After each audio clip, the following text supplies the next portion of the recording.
Pastor João Nascimento, com a palavra de despertamento à igreja.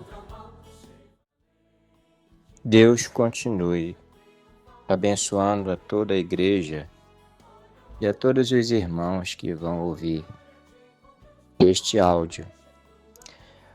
Nós gostaríamos de pedir aos irmãos que abrissem suas Bíblias em Êxodo capítulo 12, verso 3.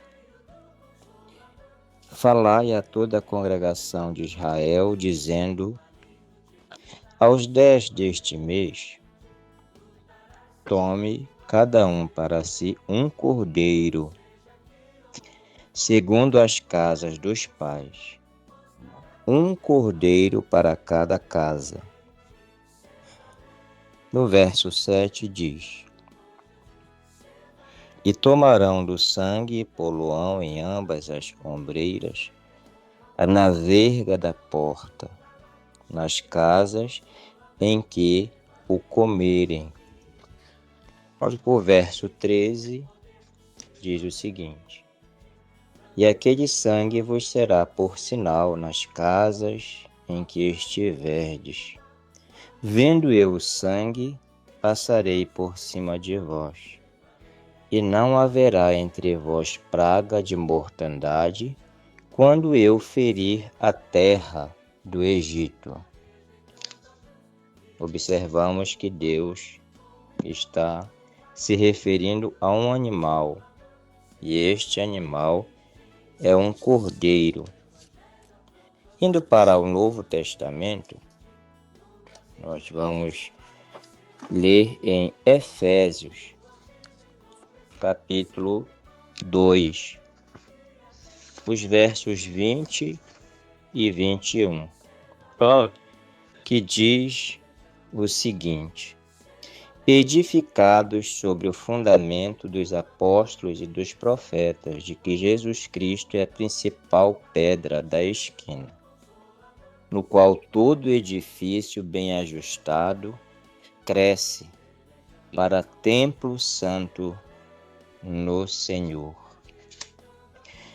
Estas escrituras, para uma rápida meditação, eu estive observando e o quanto certos ritos extremamente pagãos vão aos poucos se normalizando entre os cristãos.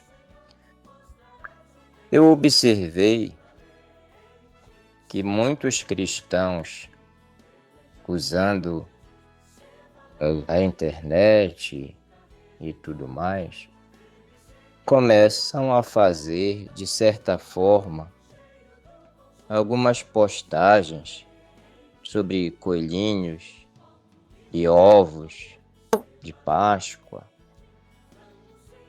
mas nós acabamos de verificar a seriedade da Páscoa. Quem instituiu a Páscoa no Antigo Testamento foi Deus. E passando isso para o Novo Testamento, Jesus Cristo, ele incorporou este sacrifício, tomando forma de homem, era homem, para ser o Cordeiro de Deus, para tirar o pecado do mundo.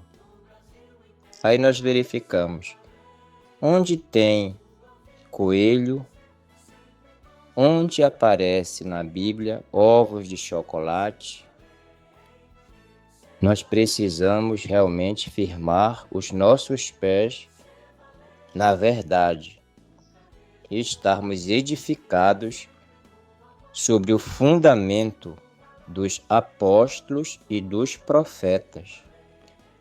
Senão, aos poucos, nós vamos assistir o quanto esses alicerces vão sendo corroídos e nós vamos incorporando com a maior naturalidade coisas que foram trazidos pelo paganismo, por uma igreja que começou a se mesclar com o romanismo.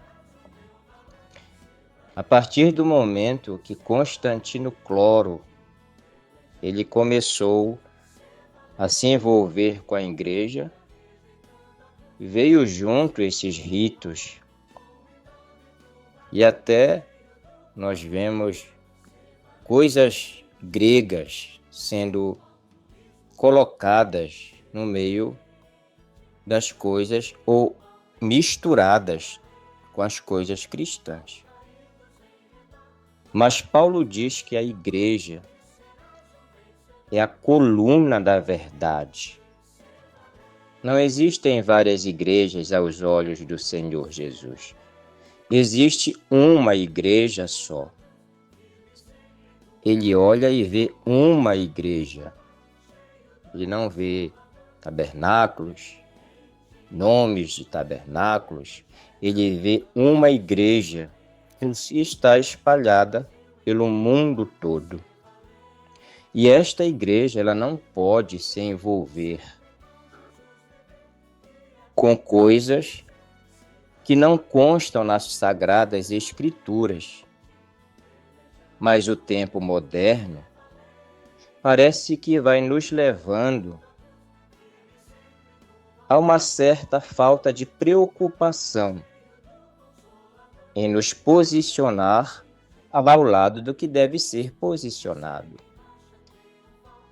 E ao ver pessoas trocando ovos de chocolate, cartõezinhos de Páscoa, até crianças desenhando coelhinhos, nós vemos o quanto o inimigo é sujo e sutil, pois ele tenta tirar a atenção do cristão da verdadeira verdade. Lá no início, Deus instituiu um cordeiro e ele disse: faça desta forma. Mas se nós no tempo final nos desviarmos e absorvermos tudo que o mundo vai jogando, corremos o risco da nossa embarcação afundar. Por isso, é necessário que haja firmeza naquilo que os profetas, que os apóstolos, haja uma edificação naquilo que os apóstolos falaram, naquilo que os apóstolos pregaram. Nós sabemos, nós devemos verificar realmente onde estamos pisando e o que estamos executando. Paulo chega a dizer em Efésios, capítulo 4, verso 20: mas vós não aprendestes assim a Cristo. Como é que nós aprendemos a Cristo? Através da sua palavra, trazida pelos apóstolos. A igreja de Atos dos Apóstolos é o molde em como ele deseja que a igreja se firme. Mas o tempo passou e nós temos que nos adequar às ondas da realidade, senão nós vamos perdendo pessoas, nós vamos perdendo jovens. Com o ovo de Páscoa nós não vamos acrescentar ao rebanho de Jesus Cristo. Podemos até encher igrejas, mas o rebanho de Jesus Cristo, ele está no seu redil.